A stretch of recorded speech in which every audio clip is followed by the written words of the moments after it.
Mga kababayan, huwag nyo nang hanapin ang mga pulis sa presinto sapagkat kami ay nasa inyo ng mga telepono. Dial 911, darating kami sa loob ng 5 minuto. Lilingkod sa bawat Pilipino at magbibigay ng tamang impormasyon para sa tahimik at maayos na Pilipinas. Police News Network, alagad ng batas, tagapagtaguyod ng balitang pulis, sandigan ng mamamayan, patnubay ng katotohanan. La Campo Crame, maghahatid ng pinakahuling kaganapan at nagbabagang balita. Ito ang PNN Police News Network. At ngayon, ang inyong mga tagapagbalita.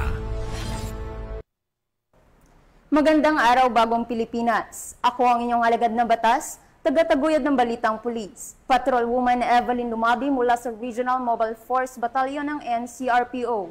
Maghahatid sa inyo ng tamang balita, kwento ng pulis at serbisyo para sa mamamayan. At ito ang PNP News Online. Ang pangunahing balita ng Police News Network, alagad ng batas, tagataguyod ng Balitang Pulis.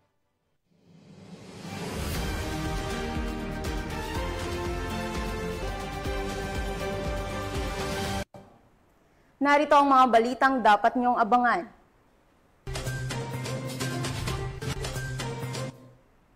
Miyembro ng Fernando Criminal Gang timbog sa kasong murder sa San Miguel, Bulacan.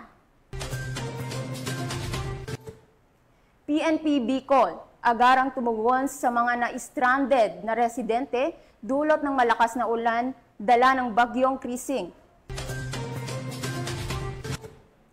At suspect sa pamamaril, patay sa enkwantro sa Cebu City.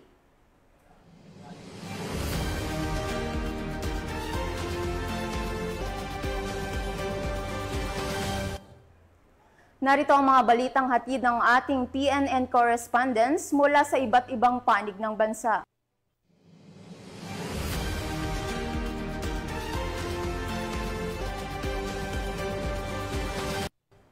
Simulan natin ang balita mula sa bahagi ng Luzon.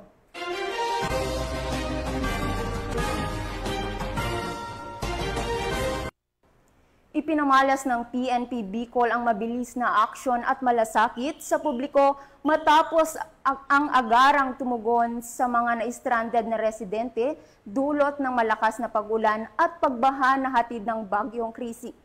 Ang report mula kay Patrolwoman Vanessa Sol. Sa agarang pangangailangan ng komunidad, matagumpay na tumulong ang mga miyembro ng Revitalized Police sa Barangay Makabugos sa ligtas na pagtawid ng mga na-stranded na guro, estudyante at residente sa spillway ng Barangay Bunsod ng biglaang pagtaas ng tubig dulot ng malakas na ulan. Sa mabilis na pagkilos ng Revitalized Police sa barangay, naihatid ng ligtas ang mga individual na hindi makatawid dahil sa panganib ng rumaragasang tubig. Kaakibat ng kanilang serbisyong makatao at malasakit sa kapwa, tiniyak ng mga pulis na ligtas at maayos ang bawat pagtawid habang pinapaalalahanan ang mga residente sa kahalagahan ng pag-iingat sa panahon ng masamang panahon. Ayon kay Police Colonel Julio C. Año Nuevo, Provincial Director, ang nasabing pagtulong ay bahagi ng patuloy na pagsusumikap ng Revitalized Police sa barangay na mapalapit sa komunidad at mapanatili ang kapayapaan at kaayusan sa barangay lalo na sa panahon ng kalamidad. Niya, ang kapulisan ay hindi lamang tagapagpatupad ng batas, kami din ay katuwang ng mamamayan sa oras ng pangangailangan. Ang kaligtasan ng bawat isa ay aming pangunahing layunin. Sa harap ng pananalasa ng bagyong Krising, mas pinaigting ng Police Regional Office 5 ang kanilang kabuoang paghahanda at pagtugon upang matiyak ang kaligtasan at kaayusan sa buong rehiyon. Pinaalalahanan ng pamunuan ng PNP ang publiko na makipagtulungan sa mga otoridad, manatili sa ligtas na lugar at i-report agad ang anumang insidente sa pinakamalapit na himpilan ng pulisya o sa pamamagitan ng PNP hotlines. Mula dito sa Legazpi City, Albay, ako ang inyong PNN correspondent, Patrolwoman Vanessa Sol, alagad ng batas, tagataguyod ng Balitang Pulis. Maraming salamat, Patrolwoman Sol. Tiniyak ng Police Regional Office 1 ang kanilang kahandaan at mabilis na pagresponde sa posibleng epekto ng bagyong Krising sa rehiyon sa pamamagitan ng pagsasagawa ng pre-disaster risk assessment kasama ang mga lokal na pamahalaan at iba pang ahensya ng pamahalaan. Alamin ang detalye ng report mula kay Police Corporal Mark Anthony Pico. Ang mga kapulisan ng Police Regional Office 1 sa posibleng epekto ng Bagyong Krising sa isinagawang pre-disaster risk assessment meeting kasama ang mga lokal na pamahalaan at iba't ibang ahensya ng gobyerno. Tiniyak ng Police Regional Office 1 na naka-alerto na ang kanilang mga tauhan upang magsagawa ng rescue operations, traffic management at seguridad sa mga evacuation center.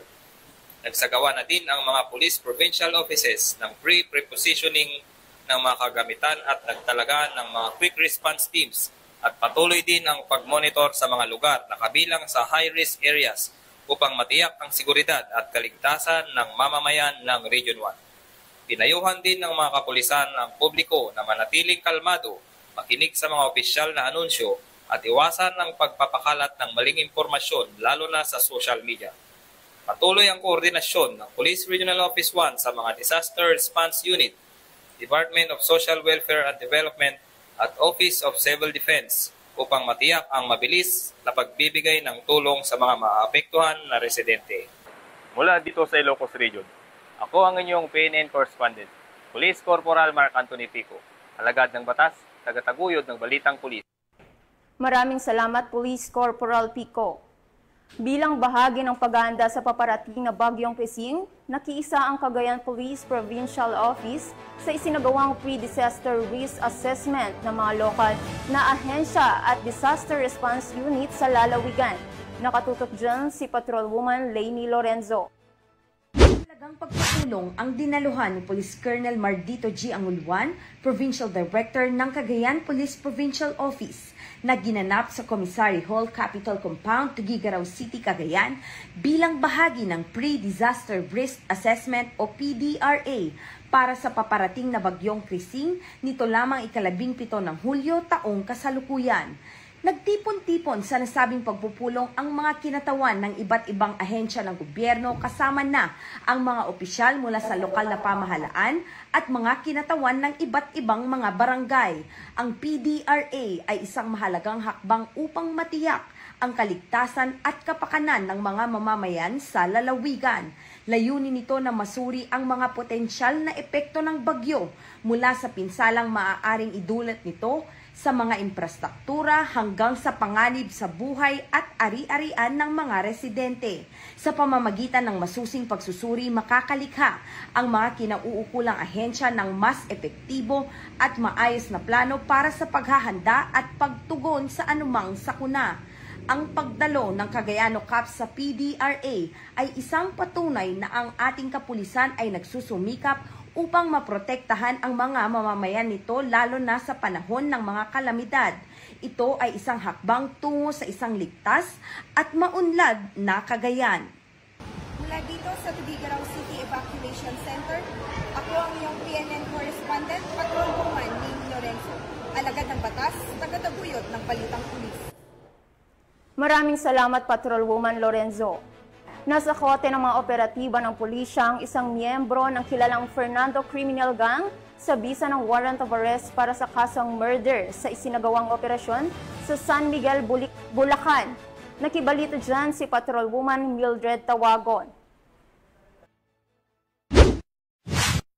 Timbog ang isang suspect na may kasong murder sa ikinasang operasyon ng San Miguel Municipal Police Station, katuwang ang Bulacan 2nd Provincial Mobile Force Company sa Barangay Santa Rita, Matanda, San Miguel, Bulacan.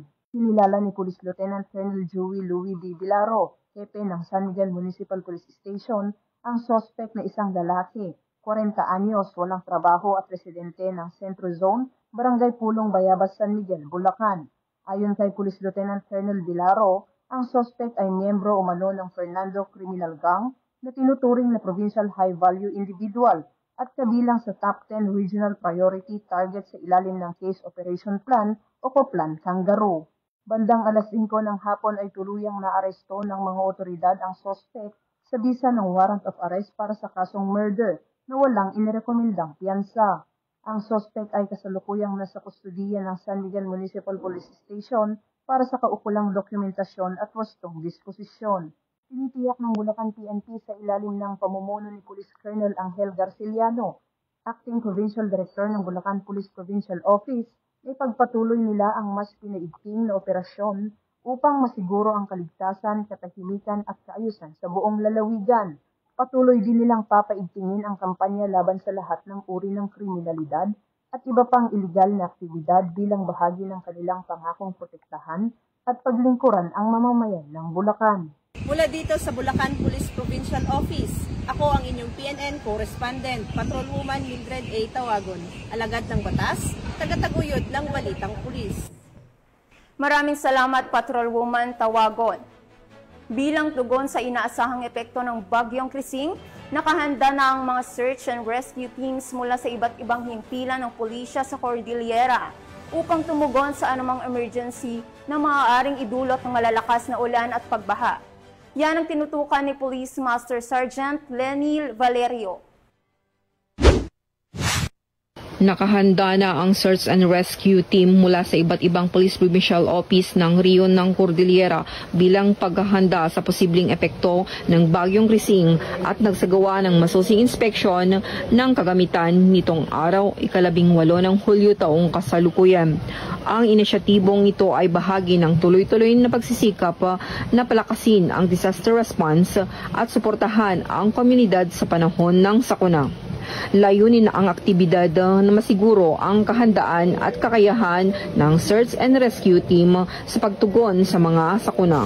Mula dito sa Riyon ng Cordillera, ito ang iyong PNN Correspondent, Police Master Sergeant Lenny Valerio, alagad ng batas, tagataguyod ng Balitang Pulis. Maraming salamat, Police Master Sergeant Valerio.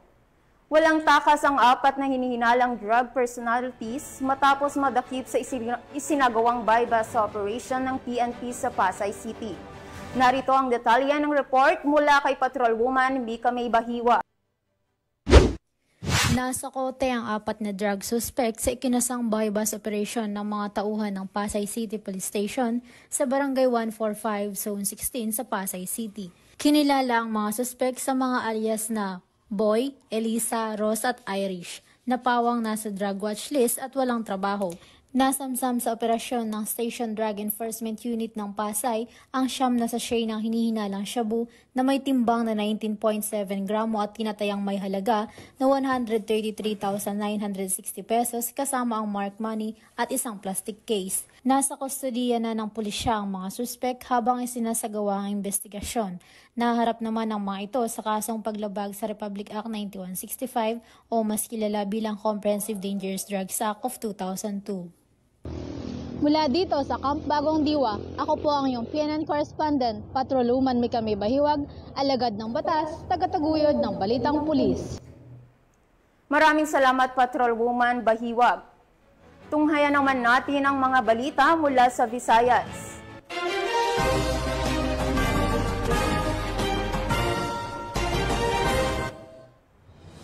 Nasobi ang isang lalaki na pangunahing suspect sa isang insidente ng pamamaril matapos makasagupa ang mga rumespondeng pulis sa isang hot pursuit operation sa Cebu City.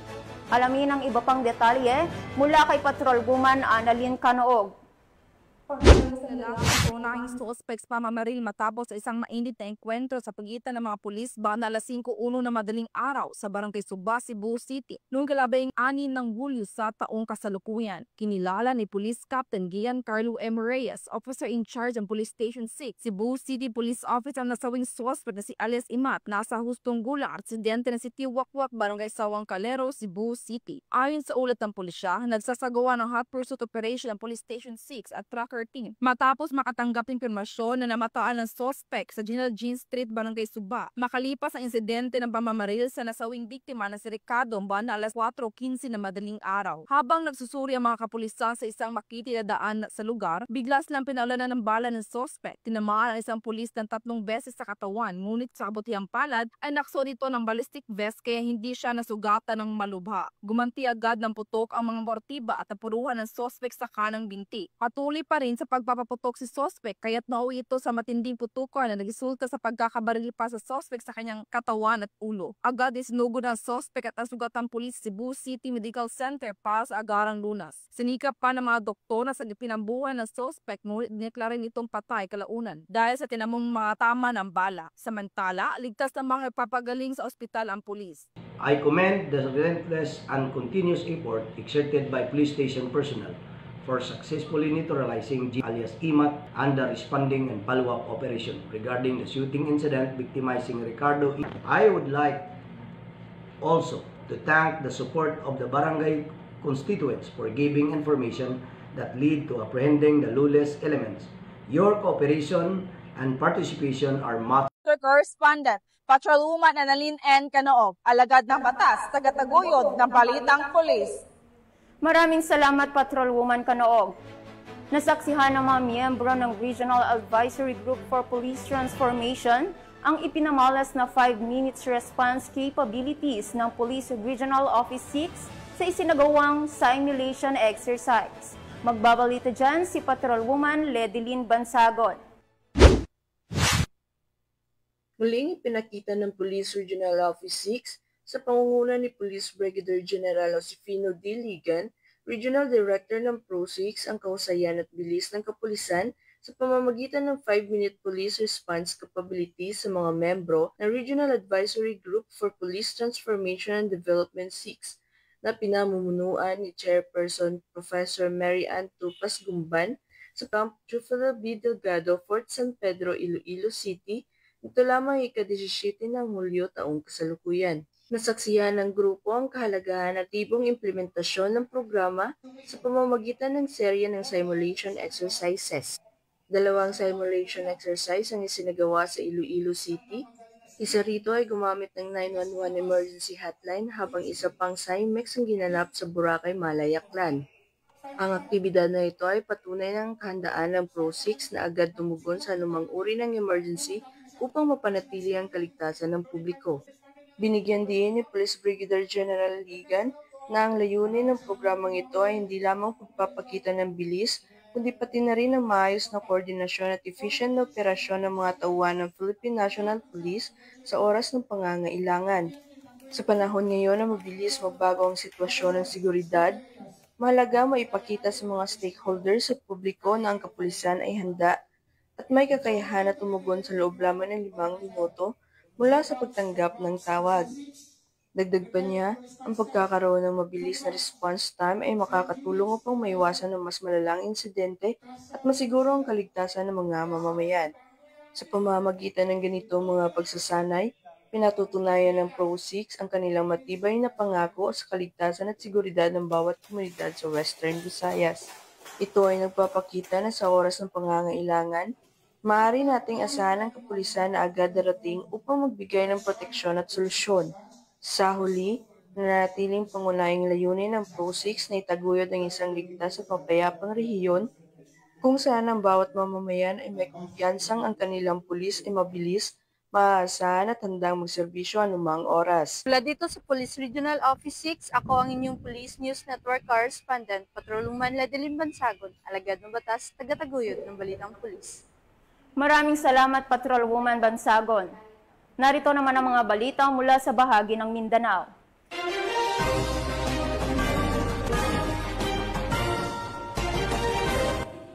Tuluyan nang nabuwag ang isang drug den sa Maguindanao del Norte matapos ang ikinasang operasyon ng mga otoridad na nagresulta sa pagkakaaresto ng 5 individual na sangkot umano sa iligal na aktibidad.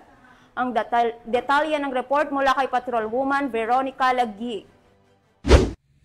5 individual ang naaresto matapos mabuwag ang isang drug den sa bisa ng matagumpay na anti-illegal drugs operation sa Sitio Daywan, Barangay Tanuel Datu o Dinsinsuat, Maguindanao del Norte. Nito lamang 16 ng Hulyo taong kasalukuyan. Kinilala ni Police Major Pasigan Abbas, hepe ng Datu o Dinsinsuat MPS, ang mga naarestong suspect na sina alias Noru, 52 anyos, Natnat, 20 anyos, Nazir, 49 anyos, Ingo, 37 anyos at alias Liwa na 34 anyos na pawang mga residente ng nasabing lugar. Sa ikinasang operasyon ng Maguindanao del Norte PNP, nakumpiska ang tinatayang 15 gramo ng hinihinalang shabu na nagkakahalagang humigit kumulang 100,000 pesos, isang shotgun, magazine, mga drug paraphernalia at bypass money na ginamit sa iligal na aktibidad. Kasalukuyang nasa kustudiya na ng Dato Odinsinsuat MPS ang mga suspect kasama ang mga nakumpiskang ebidensya at maharap sa kasong paglabag sa Republic Act 9165 o Comprehensive Dangerous Drugs Act of 2002 at Republic Act 10591 o mas kilala bilang Comprehensive Firearms and Ammunition Regulation Act. Patuloy ang pinagting na kampanya ng pulisya at lokal na pamahalaan ng Dato Odinsinsuat laban sa iligal na droga upang matiyak ang kaayusan at kapayapaan sa kanilang bayan. Mula rito sa rehiyon ng Bangsamoro, ako ang inyong Police News Network Correspondent, Patrolwoman Veronica Lagi, alagad ng batas, taga-taguyod ng Balitang Pulis. Maraming salamat, Patrolwoman Lagi. Nasa kote ng mga operatiba ang isang high-value individual sa ikinasang bypass operation sa Davao del Sur. Matapos positibong mabilhan ang hinihinalang shabu, tinutukan niya ni Patrolwoman June Mary Joy Rupin. Isang drug personality matapos isinagawa ang bypass operation nito lamang Hulyo 17 taong kasalukuyan sa Purok 4, Barangay Southern Paligi, Padada, Davao del Sur. Ang operasyon ay sinagawa sa pangunguna ni Police Major William O. Katipay Jr., Chief of Police ng Padada Municipal Police Station, katuwang ang mga tauhan ng Philippine Drug Enforcement Agency. Kinilala ang suspect sa alias na Dol, na isang high-value individual, 48 anyos, at residente ng Purok Madasigon, Barangay 3 de Mayo, Digos City. Na-recover mula sa suspect ang hinihinalang shabu na may standard drug price na humigit kumulang 6,120 pesos at iba pang mga ebidensya. Kasalukuyang nasa kustudiya ng nasabing istasyon ang suspect upang duman sa tamang disposisyon at maharap sa kasong paglabag sa Republic Act 9165 o Comprehensive Dangerous Drugs Act of 2002. Ang pagkakakumpiska ng iligal na droga ay isang malaking tagumpay laban sa patuloy na kampanya ng pamahalaan kontra sa iligal na droga at patunay na mahigpit na pagpapatupad ng batas sa rehiyon. Patuloy ang investigasyon ng mga otoridad upang matukoy kung may iba pang sangkot sa iligal na aktibidad ng naarestong suspect. Mula dito sa Police Regional Office 11, ako ang inyong PNN correspondent, Patrolwoman June Mary Joy Rupin, alagad ng batas, taga-taguyod ng Balitang Pulis. Maraming salamat, Patrolwoman Rupin.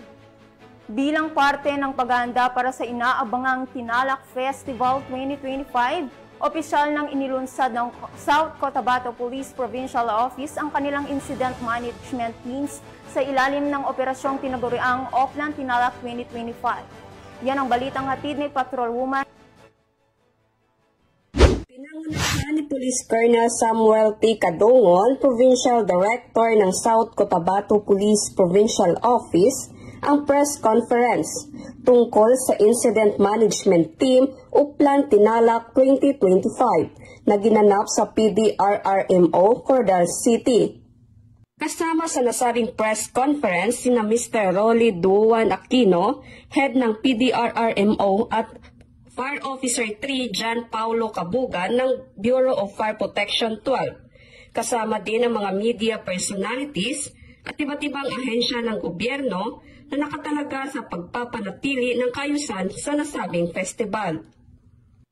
Tinalakay sa nasabing conference ang mga hakbang sa seguridad, safety protocol at koordinasyon para sa Tinalak Festival 2025. Binibigyan din ang matibay na pagtutulungan ng South Cotabato Police Provincial Office at ng pamahalaang panlalawigan ng South Cotabato sa pagtiyak ng isang mapayapa, maayos at matagumpay na pagdiriwang na nagpapakita ng mayamang kultura at masiglang turismo ng lalawigan. Tinitiyak ng South Cotabato PNP na maging ligtas ang mga residente at turista sa buong pagdiriwang ng Tinalak Festival 2025. Mula dito sa Rehiyon 12, ako ang inyong PNN Correspondent, Patrolwoman Vina Morales, alagad ng batas, taga-taguyod ng Balitang Pulis. Maraming salamat, Patrolwoman Morales. At yan ang mga balitang nakalap ng ating PNN correspondents mula Luzon, Visayas at Mindanao. Sa ngalan ng pamunuan ng Philippine National Police sa pangunguna ni PNP Chief Police General Nicolas Torre III at sa pamumuno ni President Ferdinand Bongbong Marcos Jr., kami ay maglilingkod sa bawat Pilipino at magbibigay ng tama at balanseng balita. At kami ay muling nagpapaalala na huwag ninyo nang hanapin ang mga pulis sa mga presinto sapagkat kami ay nasa inyo ng mga telepono. Dial 911. Darating kami sa loob ng 5 minuto. Dahil sa bagong Pilipinas, ang gusto ng pulis, ligtas ka. Mula rito sa tanggapan ng tagapag-ugnay ng Pambansang Pulisya, ako ang inyong alagad ng batas, tagataguyod ng Balitang Pulis. Patrolwoman Evelyn Lumabi mula sa Regional Mobile Force Battalion ng NCRPO, maghahatid ng tamang balita, kwento ng pulis at serbisyo para sa mamamayan.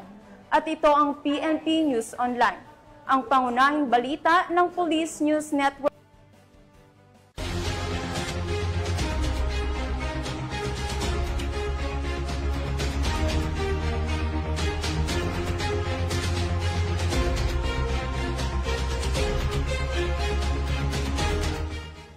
Police News Network, alagad ng batas, tagapagtaguyod ng balitang pulis.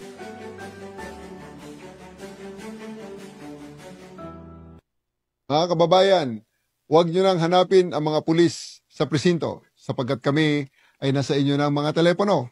Dial 911, darating kami sa loob ng 5 minuto.